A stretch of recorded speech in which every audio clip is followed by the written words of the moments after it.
자, 오늘 김 감독이 다룰 내용은 그동안 세월호 관련해서 저희가 거의 1년 반 가까이 여러 사안들을 추적해 왔는데 마지막까지 잘 안 풀리는 부분이 이런 거였어요. 뭐 항적도 조작하고 여러 가지 데이터를 조작하긴 했는데 결국 왜 했냐는 거죠. 왜? 섬 가까이에서 실제로는 대해전이 일어난 것 같다. 그런 잠정 결론이 나왔는데 항상 마지막 의문은 왜 그러면 섬 가까이 최선했다고 하면 되지. 그걸 이렇게 어렵게 바꿔서 선원들도 해경들도 또 정부에서 내는 자료들도 다 이렇게 거짓말을 하냐 이거지. 왜? 그 왜에 해당되는 마지막 퍼즐이 오늘 풀립니다. 자, 미친 김 감독 모시겠습니다. 자, 그럼 먼저 좋은 항적부터 보는 겁니까? 아니, 나쁜 항적이다. 더 배드부터 보겠습니다. 더 배드. 해경은 선원인지 몰랐다며 그들부터 구조했다. 우리가 수십 차례 얘기했죠. 해경이 주장한 그거였어요. 이 사람들 선원인지 몰랐다는 거죠. 여기는 선원밖에 없는 곳인데 네. 조타실에서 바로 내려왔는데 네. 다 일반 승객인 줄 알았다고 지금도 거짓말을 하고 있죠. 네. 회사 유니폼을 입고 있는데도 그렇게 선원인지 몰랐다고 해경이 말했던 그 선원들은 또 처음부터 거짓말을 합니다. 거짓 항적을 말하죠. 네. 세월호 선수 방향을 묻는 건데 사고가 나와서 세월호가 이 항적을 묻기 위해서 이제 해경이 물었을 때 선수 방향, 그러니까 뱃머리 방향 어딜 바라보고 있습니다. 섬 쪽을 바라볼 때 첫날부터 오후부터 얘기하기 시작해요. 섬을 바라보고 있었다. 병풍도. 그리고 나서 20일 날 아침에도 역시 이항사 김영우가 아예 정확하게 병풍도가 정선수 방향으로 보였다.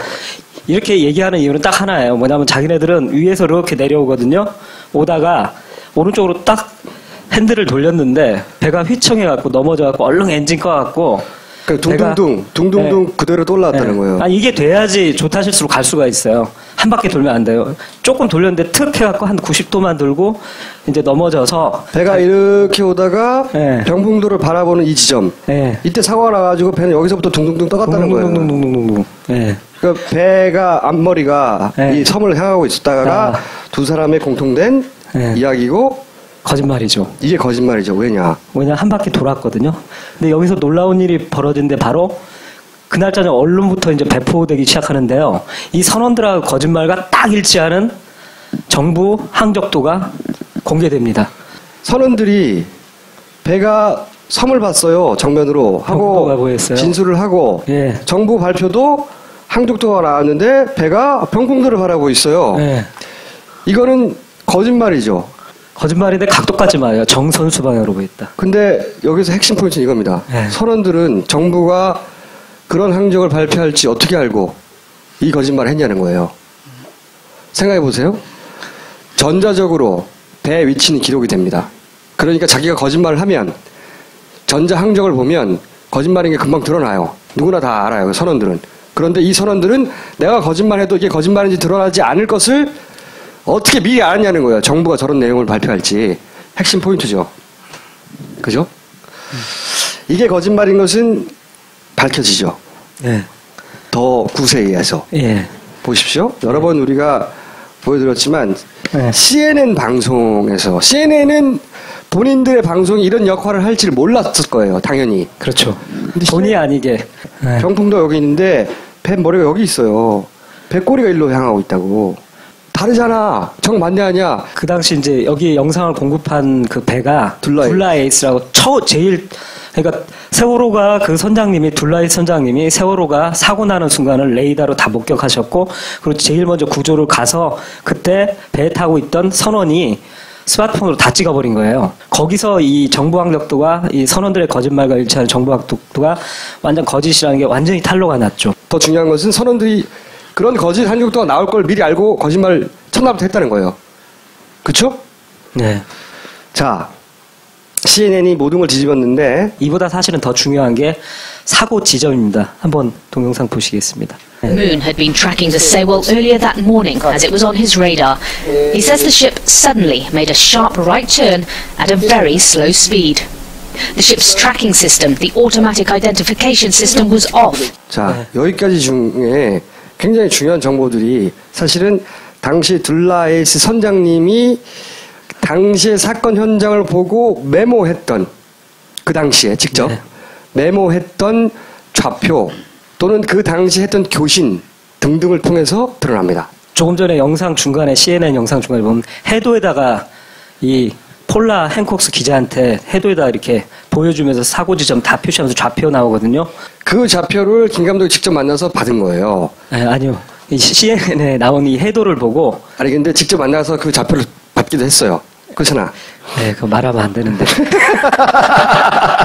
거기서 나온 게 선장님한테 첫 번째 침몰 지점이 나옵니다. 문 선장님이 본인의 레이더로 목격을 하고 메모지에 당일날 기록을 해서 좌표를. 네. 그래서 정부 발표는 여기인데 네, 여기서 회전을 하고 위로 표류에 올라갔다는데 일단 침몰 좌표 1은 정부 좌표하고 일치해요. 맨 해갖고 위에 올라간 시간이거든요. 그러니까 선장님이 첫 번째로 기록한 거는 여기서 침몰했습니다라고 11시 25분 때 좌표. 예. 요 좌표는 정부 좌표하고 똑같아요. 예. 왜냐하면 침몰한 지점은 움직일 수가 없잖아요. 배가 거기서 가라앉았으니까. 예. 이거 똑같아요. 예. 두 번째로 기록한 것은 이게 중요해요. 네, 회전 지점을 기록해뒀는데 이걸 보고 저 깜짝 놀랐거든요. 회전 지점이 한 700~800m 정부 발표와 틀립니다. 아래. 자, 정부 발표는 여기서 돌아서 위로 올라갔다. 여기서 표류해서 여기까지 올라와서 완전히 가라앉았다예요. 예. 여기 첫 번째 침몰 지점은 같아요. 그렇다는 얘기는 둘라이스 선장님 배에 있던 레이더의 그 정보가 고장나지 않았다는 것도 똑같아요. 편차가 없다는 거죠. 네. 그런데 여기서는 크게 차이가 납니다. 여기서 정부는 여기서 돌았다는데 당시 레이더를 보고 둘라이스 선장님이 메모로 기록해둔 해도에 이렇게 기록해둔 네. 좌표는 여기에요. 여기서 돌았다는 거예요. 평풍도에 가깝게. 이걸 기억이 아니고 당일날 적어둔 거예요. 또 중요한 좌표가 하나 세 번째, 찾아드리고요. 배가 여기서 돌아서 정부 발표에 의하면 이렇게 표류했다죠. 네. 그런데 만약 여기서 회전했다면 이렇게 표류할 수는 없잖아요. 이렇게 그렇죠. 가가지고 이렇게 갈 수는 없잖아요. 아마도 이렇게 표류했겠죠. 그렇죠. 이렇게. 그럼 이 중간에 좌표가 있어야 되는데, 네. 그죠? 이 중간에 좌표가 없는 줄 알았는데 있었어요. 어디 있었냐? 보십시오. 들어오세요. 예, 김대국했습니다. 정확한 위치가 몇 동입니까? 몇 분입니까? 34배 10분, 34배 10분, 125도 57분, 125도 57분입니다. 네, 진도 3호 지금 출발합니다. 10마일 나옵니다. 예, 최대한 인명부대 협조 부탁드리겠습니다. 예.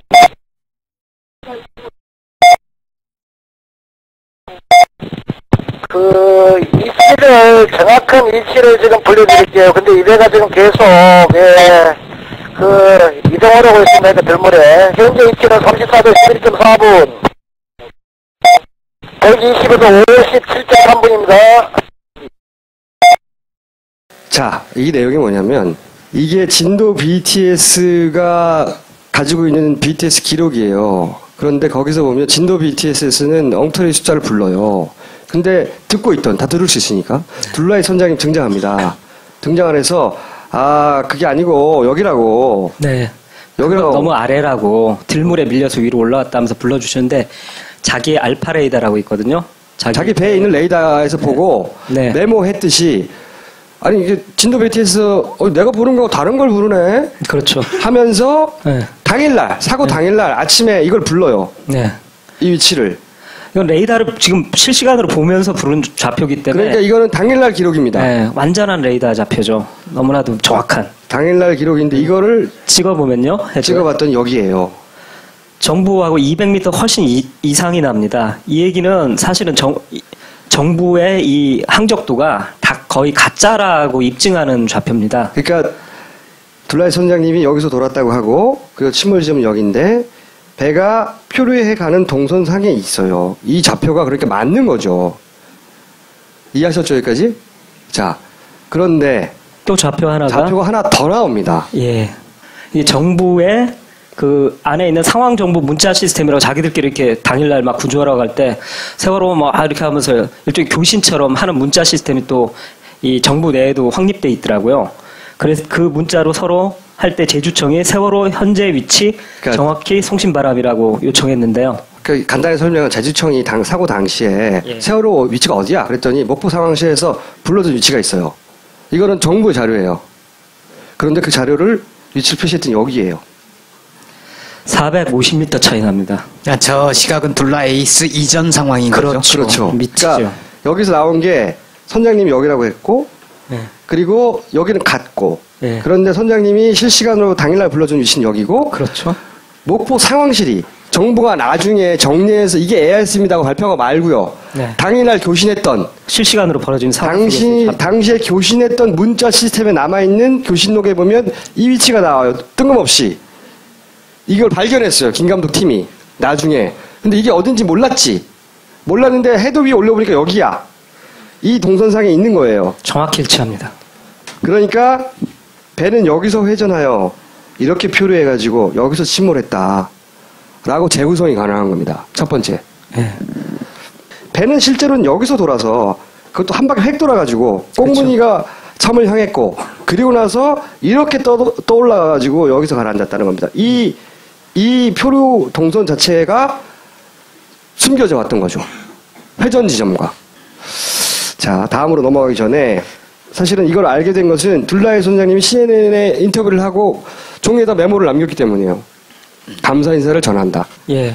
이분한테 좀 박수 좀 부탁드립니다. 근데 이상한 게 하나 나와요. 몇 달 전까지 저를 너무나도 괴롭혔던 항적입니다. 자, 보십시오. 이 항적은 어떻게 등장하느냐. 한겨레에서. 한겨레 때문이에요. 한겨레 잘했다. 한겨레 덕분에. 박수 한번 부탁합니다. 한겨레에서 이게 정부 거 잘 못 믿겠으니 해군 레이더 내더라. 그래서 진성준 의원실을 통해서 해군 레이더를 봤습니다. 네.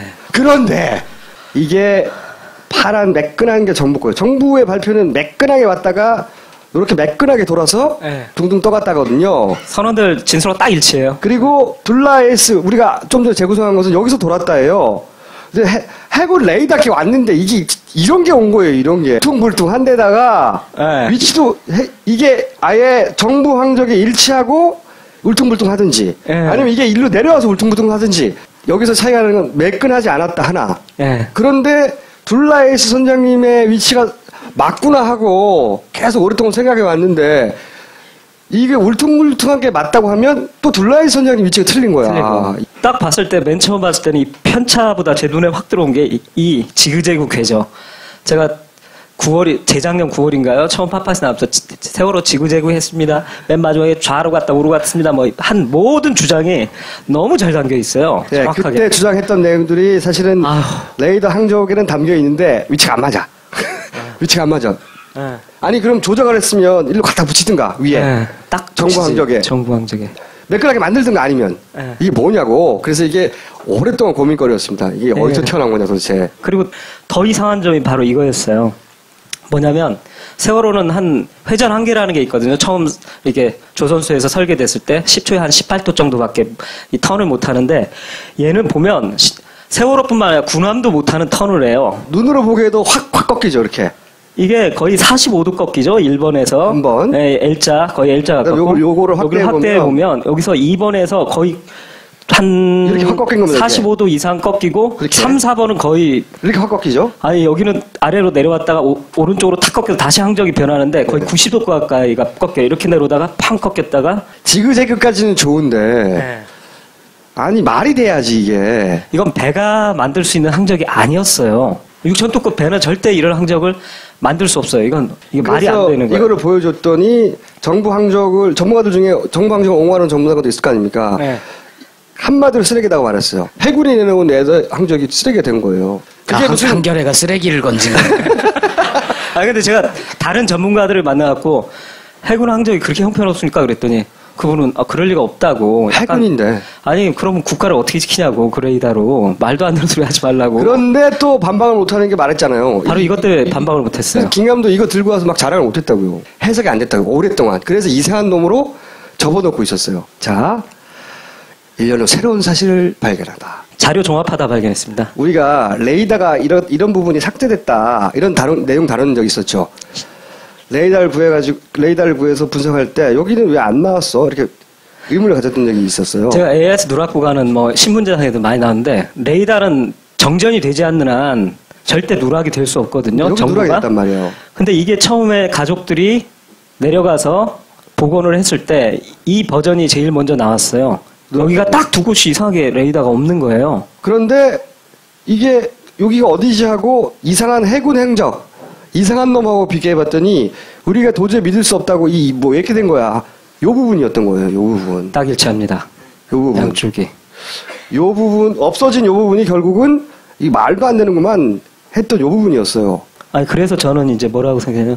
혹시 이 이상한 막 뭐랑 마치 충돌이라도 한 것처럼 팍팍 꺾이는 이 항적들이 실제가 아닐까, 진짜가 아닐까. 그러니까 이게 삭제한 이유가 있지 않겠나? 진짜라서 이걸 삭제하고 발표했다가 파파에서 막 왜 레이더가 누락돼 막 이렇게 문제제기 하고 막 여러 가지 문제제기를 하니까 그 안을 또 메꾼 버전이 두 번째 버전이 나왔거든요. 뭐 저장 장치에 뭐 원본은 하나인데 저장 장치가 두 개라서 두 버전이다 이런 얘기까지 나왔는데 숨길 게 있어서 그렇죠. 삭제한 게 아닐까 생각하게 된 거예요. 예. 처음에 이해가 안 가다가 그래서 뭘 했냐면 이 이상한 항적을 실제 우리가 이게 맞다고 둘라이 선장님이 당일날 손으로 직접 쓴 그래서 좋은 항적이라고 이게 맞다고 거의 확신하고 있는 이 위치로 이걸 전체를 이동시켜 보기로 한 거예요.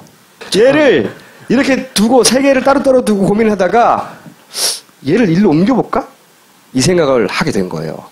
믿기지 않는 일이 벌어졌습니다. 옮깁니다. 해군 레이더 항정이에요. 얘의 위치에 얘를 끌고 내려와 봅니다.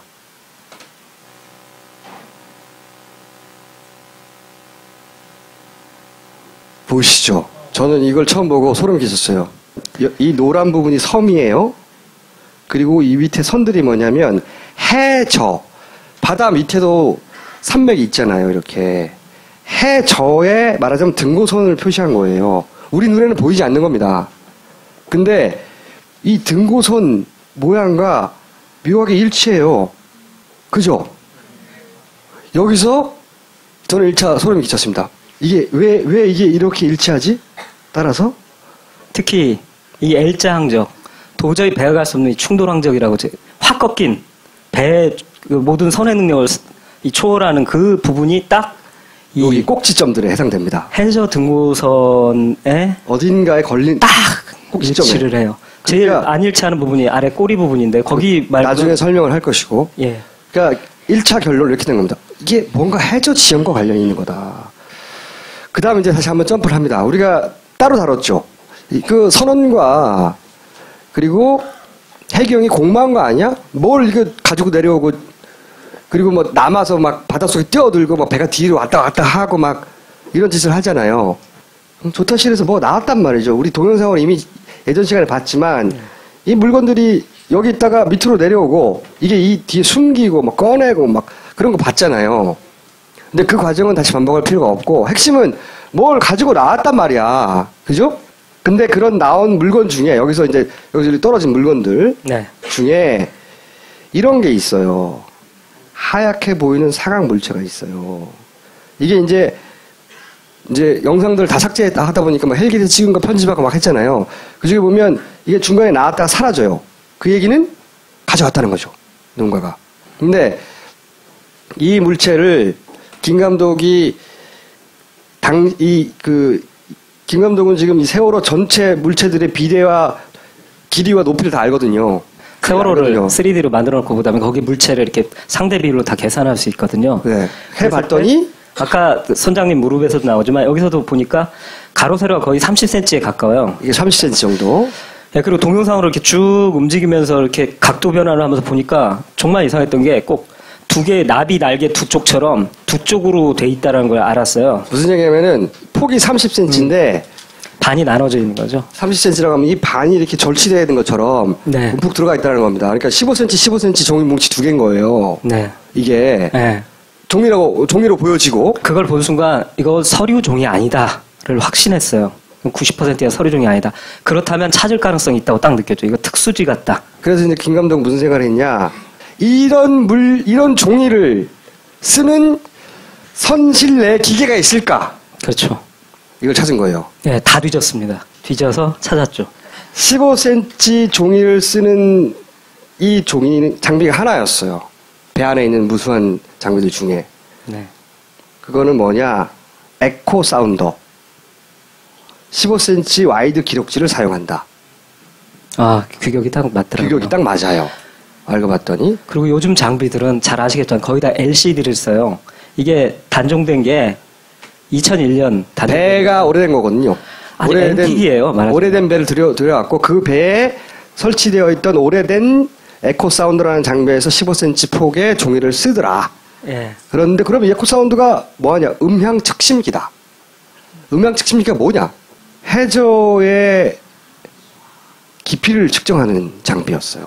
종이를 지진계 같은 거 이렇게 보면 종이가 드르륵 드르륵 돌아가면서 잉크 먹인 바늘이 막 이렇게 측정하잖아요. 여기 보이시죠? 이렇게 기록되는 거죠. 해저의 지형들이. 네, 저걸 탁 키면 자기가 지금 아래 해저 지형이 선박에서 자기가 다 알 수 있는 거예요. 네. 배 밑에 지형을 기록하는. 자. 근데 여기서 중요한 거는 이게 뭔가 해저 지형과 관련이 있다. 또 한 포인트를 찾은 거죠. 그래서 김 감독이 그 다음에 한 거는 국립해양조사원에서 이 일대에 해저 지형도를 만들어 놓은 걸 입수를 했어요. 그래서 그 정밀한 지도를 입수한 다음에 여기다가 그 이상한 놈 있잖아요. 그 놈을 얹었어요.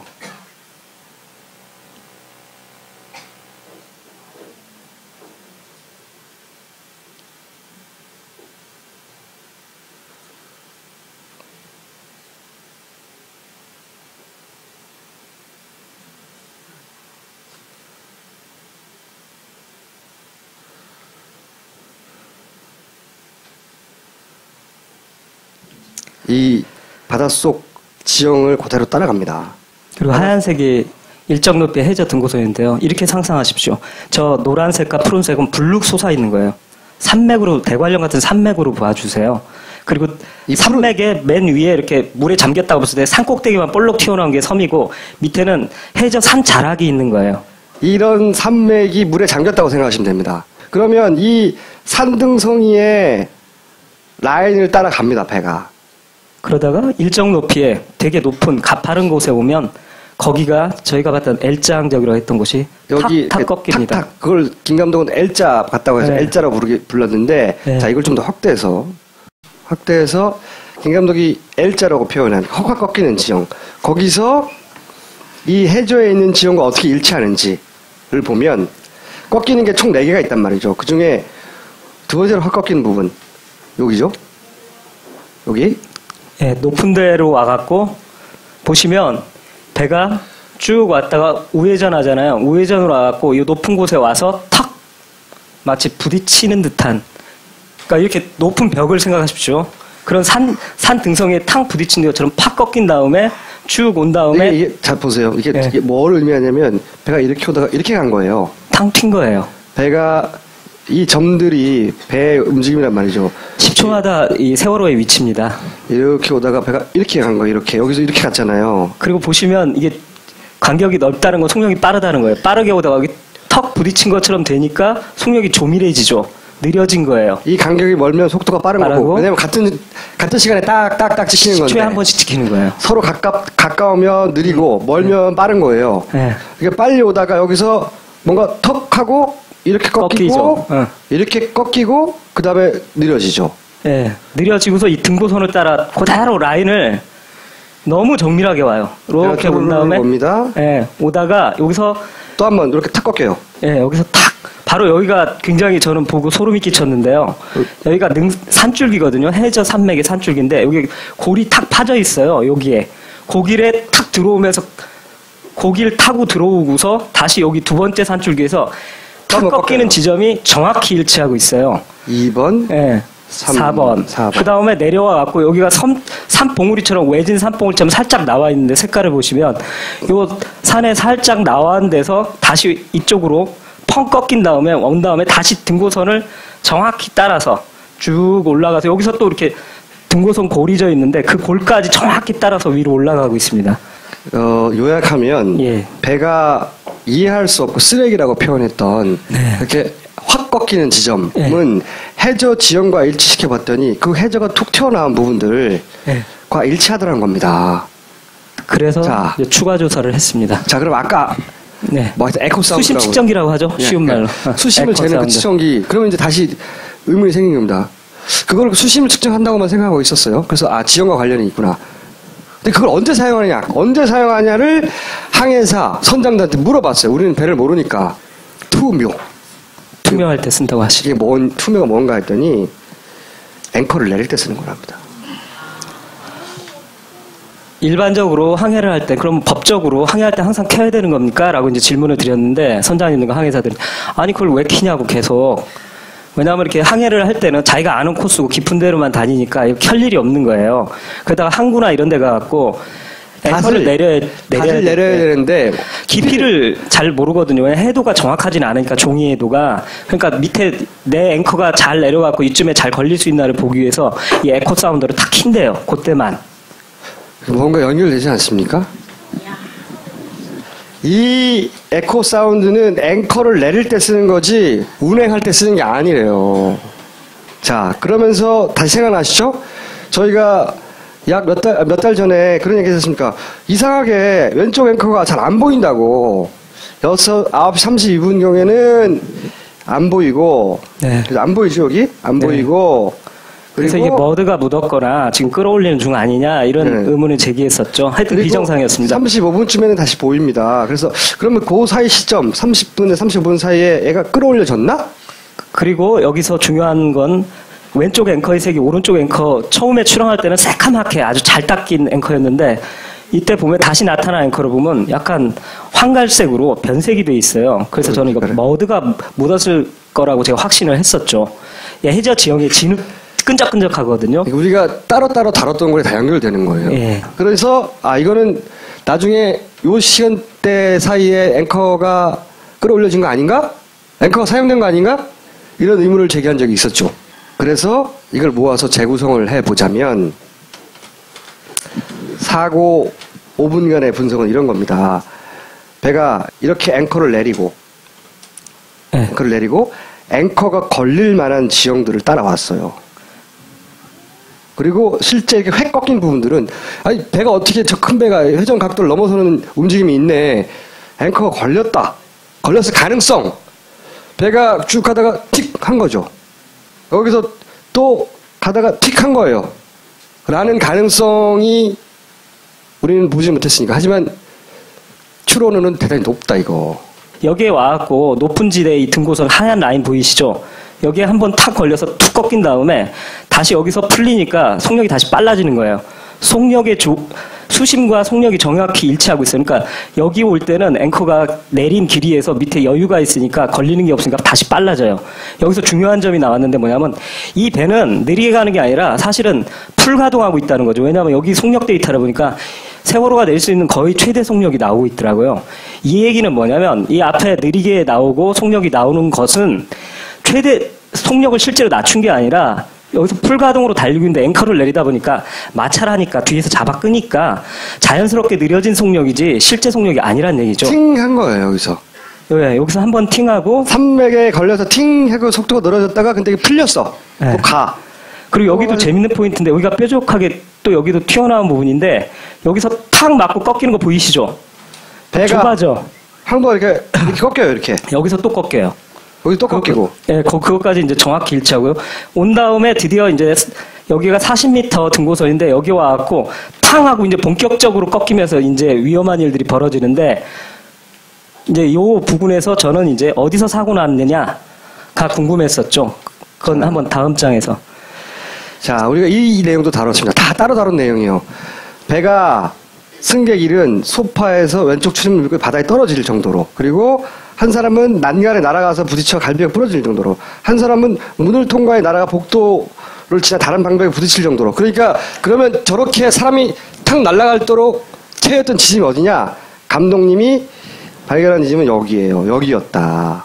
산줄기. 해저 산줄기에 고립해져 있는 여기가 되게 날카로워요. 여기에 팍 꺾이잖아요. L자로. 예, 3으로 저희들이 결론을 내린 이유가 생존자의 인터뷰를 통해서인데요. 자, 화물기사 최은수 씨가 있습니다. 이분은 네. 한 달에 3회 이상. 그러니까 인천에서 제주 가는 배를 계속 타신 거예요. 화물기사 15년 경력 정도 되시는데 세월호 초창기부터. 네. 이분이 마침 사고 시점에 배 이 지점에 타고 당시 사고 상황을 봤어요. 그래서 이분을 인터뷰를 했어요. 그래서 오른쪽 간판에서 중요한 점이 병풍도를 이렇게 정면으로 보고 계셨대요. 그러니까 다른 승객들은 그냥 섬이 처음 타신 분들은 섬이 그냥 저렇게 보이나 보다 했는데 이분은 그날 병풍도의 모습이 이렇게 가까운 걸 처음 보셨던 거예요. 자, 보세요. 네. 여기서부터 봤어요. 여기서부터. 아, 여기서부터. 네, 여기서부터 이제 본 거야. 이렇게 지나갔겠네요. 네, 이렇게 지나왔어요. 이렇게 길쭉했죠. 네. 여기서 이제 틀어버린 거라. 거의 이쯤 와가지고. 아, 네. 이 정도 뒤에서 볼 때 한 이 정도? 네. 그때 보셨을 때 거의 섬이 그러니까 눈앞에 꽉 찰 정도로 그러니까 이렇게 뭐 나무 가지까지 봤으니까 이 정도 좀. 이 정도? 네, 이 정도 떨어져서 거의 붙었어요. 네, 이렇게 크게 보인 거예요. 그러니까 섬 거의 다 붙인 거예요. 우리는 거의 다 봤어요. 그 섬을. 나는 섬을 받아버리는 줄 알았다니까요. 그때 당시에. 다시 한번 둘라이 선장님이 말한 위치가 맞는 거죠. 굉장히 가까이 갔다는 증언이고. 이분이 그 인터뷰를 바탕으로 저희들이 정밀하게 인간의 화각 이런 걸 생각해서 시료 화각이 약 60도라는 것도 알기 때문에 그걸 갖고 검증해보고 아까 꼼꼼하게 보신 분은 알겠지만 이분이 정면으로 병풍도를 바라본 곳이 이 제가 하단 병풍도 쥐가 웅크리고 있는 이 모양의 하단 병풍도의 하단 엉덩이 병풍도, 상단 병풍도. 예, 상단은 거의 안 보이셨고요. 하단 병풍도만 크게 보이셨던 거예요. 꽉 차게. 그리고 이분이 한 증언 내용은 뭐냐면 내가 봤을 때 이건 안 보였고 네. 이 위치에서 이것만 보였어. 이것만 보이는 위치는 여기라는 거죠. 그리고 사고 날 때 이 엉덩이 부분 아까 보셨죠? 섬을 끄트머리를 거의 지나는 부분. 요 끝에서 사고 났다니까? 네. 요 끝이 보이는 지점? 여기 맞아요. 그러니까. 그러니까 L자가 맞는 거예요. 왜냐하면 그 다음 L4로 오면 다시 각이 상병풍도가 들어오거든요. 이렇게 왜냐하면 이 꺾이면서. 배가 이렇게 올라가기 시작하면 여기가 보여야 되잖아요. 그러니까 이 확 꺾이는 지점. 그러니까 본인이 배가 확 꺾여가지고 넘어진 그 지점이 어디냐고 했더니 거기가 여기야. 내가 그때는 요 위에가 안 보였고 그리고 배가 확 돌아간 게 요 뒷부분이 보일 때라니까. 네, 엉덩이를 지날 때라고 정면에서. 그러니까 여기인 거죠. 여기. 네. 이해하셨죠? 요거 참고로 하나만 말씀드리면 여기가 정부 발표 위치거든요. 여기서는 인간의 육안상 이 병풍도들이 다 보여야 됩니다. 그리고 오히려 위쪽이 더 잘 보여야 돼요. 절대 이 최은수 씨가 본 것 같은 이 하단 병풍도만 보이고 중앙에 엉덩이가 보이는 일은 벌어지지 않습니다. 더군다나 여기서는 섬을 이게 500m 떨어진 거예요. 더 섬을 들어박는 줄 알았다니까 말이 나올 리가 없고. 네. 그리고 이분은 처음 탄 게 아니라 매주 탔다니까요. 자기가 하여튼 이 세월호를 타면서 섬에 이렇게 가까이 간 건 처음이었다고 합니다. 아, 자, 그리고 중요한 게 또 하나 나왔습니다. 사고 때의 회전 방향. 그러니까 배가 탁 꺾였어요. 그러면 어디로 자기가 몸이 어디로 날아가는지 기억할 거 아니에요. 그죠? 네. 탁 꺾였을 때 어떻게 됐냐? 상황 설명을. 서서 일어서서 그대로 포즈를 취하시고 하라니까 기억해 계시더라고요. 한번 보겠습니다. 전화 통화하고 있는데 갑자기 이렇게 틀었거든. 컵으로 이렇게 틀었거든. 그러니까 몸이 어떻게 네, 됐어요? 왼쪽으로 이렇게 통화하고 있는데 이제 이렇게 돌아가 버리니까 이렇게 돌아가지 이렇게 돼 있어. 이게 왜 중요한지. 네, 다음 장을 보시면 너무 중요한 게 나온 거예요. 정부는 절대 좌회전 안 했대요. 배 타고 있는데 내가 이렇게 돈다는 건 배가 이렇게 돈다는 얘기예요. 요 L자. 네. L자에서 팍 꺾이는 때 앵커가 여기에 딱 걸리면 여기가 회전축이 됩니다. 마치 낚싯줄에 매달린 물고기처럼 이 조타기에서 회전하는 게 아니라 그 꼭두각시 인형처럼 이런 식으로 붕 회전하거든요. 그렇게 되면 안에 타고 있는 사람이 바로 이런 식으로 몸이 빙 도는 거죠. 이게 이해가 가셨어요? 틱 이렇게 돌 거 아닙니까? 이렇게. 엉덩이는 자유로우니까 빙 돌죠. 이렇게 돈단 말이죠. 한 바퀴. 몸이 이렇게 돌았단 말이에요. 그러니까 L자 항적이 만들어지죠. 거기에 따라 몸이 그렇게 돌았다는 거예요. 이분이 기억하는 건. 네. 또 하나. 예. 이건 뭐냐면 이건 이제 그분의 증언에 의해서 그때 L자 상황이 어떻게 만들어졌는지를 재구성한 것이고 또 하나는 뭐냐면 우리가 이것도 다뤘어요. 따로. 이게 말도 안 되는 이런 게 어떻게 나온 거야 하면서 뭐냐면 AIS를 가지고 이 AIS에 따라서 재구성해서 배가 어떻게 움직였는지를 재구성하니까 이 상황에 나왔어요. 보세요. 기억하실 텐데. 다가 왼쪽으로 휘는 게 나와요. 왼쪽으로 팍 하고 이렇게 역회전 이게 자, 보세요. 다시. 네. 배가 한번 텅 튕겨 이렇게. 네, 그리고서 왼쪽으로 돌죠. 이게 뭔지 몰라서 그때 이거 조작하다가 뭐가 이상하게 네. 제대로 못했나 보다. 네. 이게 이 상황을 말한 거였던 겁니다. 이 상황. 이 상황. 예, 이번 건 두 번째입니다. 꺾인 거. 예, 두 번째 건데 이게 정부 내에서 다놓고 말씀드린데 정부 내 관계자들이 제일 애를 먹고 이거 해명하느라고 진땀을 빼고 끝내 거의 해명도 못한 항적이 바로 이 L자 항적이었거든요. 근데 그게 일종의 미스테리로 남았거든요. 나침판이 고장나느냐 뭐 수신 시간 막 궤변을 늘어놓고 그랬는데 결국은 처음으로 이게 설명이 되는 거예요. 이 꺾인 게 데이터가 잘못된 게 아니라 실제로 꺾였을 수 있다. 역회전했을 수 있다. 그게 정확히 요 지점인데 바로 요 지점과 요 산맥에 걸리는 해저 산줄기에 걸리는 지점이 똑같이 일치합니다. 여기가 여기예요. 네. 이 지금 확 꺾이는 부분 있잖아요. 항적으로 남겨서 그 항적을 김 감독이 이렇게 배 AIS 위치가 여기니까 이 배가 AIS 위치를 따라서 움직였는데 그 위치대로 AIS대로 배를 이렇게 그려봤더니 배가 이렇게 움직였다는 거다라고 하고 재구성한 게 이거예요. 이거 팅 하는 거. 그게 여기서 그 위치가 바로 여기고 L4번. 네. 배가 튕긴 거예요, 한 번. 저는 이걸 그때 파파이스 71에서도 말씀드렸지만 이게 원본을 그러니까 저는 그렇게 개인적으로 판단했어요. 그때도 문제제기했지만 이거 조작하다가 이 앞부분에 L자 그러니까 지금 이제 결론적으로 가면 여기는 누락을 시켜놓고 이쪽은 매끈하게 데이터 몇 개 빼면 되거든요. 했는데 그러다가 너무 여기만 신경 쓰다 보니까 저는 결론적으로 여기를 신경 안 쓰고 실수로 AIS 데이터에 실수로 내버려 뒀다가 그걸 수습을 못 해갖고 끝까지 골치를 알았던 것이다라고 확신하고 이런 식으로 있습니다. 그림을 그려서 해봤다면 이게 이상하다는 걸 알았을 텐데 이게 진짜 가짜가 막 뒤섞여 있단 말이죠. 그렇죠. 이거 남겨진 진짜예요, 말하자면. 법정에서도 검경합동수사본부의 그 단장님도 그래 자기가 이 6,000톤급 배가 뒤로 확 회전하는 이거는 난 도저히 나도 이건 이해가 안 가는데 이게 나침판 고장이냐 막 이런 얘기까지 하고 그랬었거든요. 근데 나침판 고장이 아니라 이 해저 산줄기에서 앵커가 걸려서 탁 꺾였다고 해석하면 정확히 미스테리가 풀립니다. 그러니까 착한, 나쁜, 이상한 것을 종합해서 재구성한 진짜 세월호 항적은 이런 건 거예요. 이 해군 레이더는 제가 이건 100% 말씀드릴 수 있는데요. 이 항적은 바다 위에서 달려서 나오는 일반적인 항해로 나올 수 있는 항적이 절대 아니고요. 반드시 이 병풍도 옆에 와서 앵커를 내리고 갔을 때 보이는 속도 변화와 꺾임, 이 항로가 딱 일치하기 때문에 저는 세월호의 사고점이 바로 여기고 해군 레이더의 항적은 실제 항적이라고 확신합니다. 이게 진짜 항적인 거예요.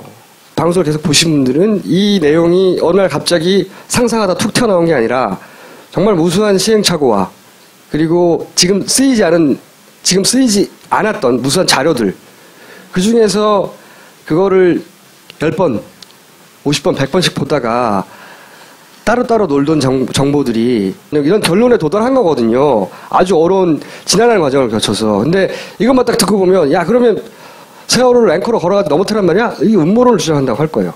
당연히. 그렇죠?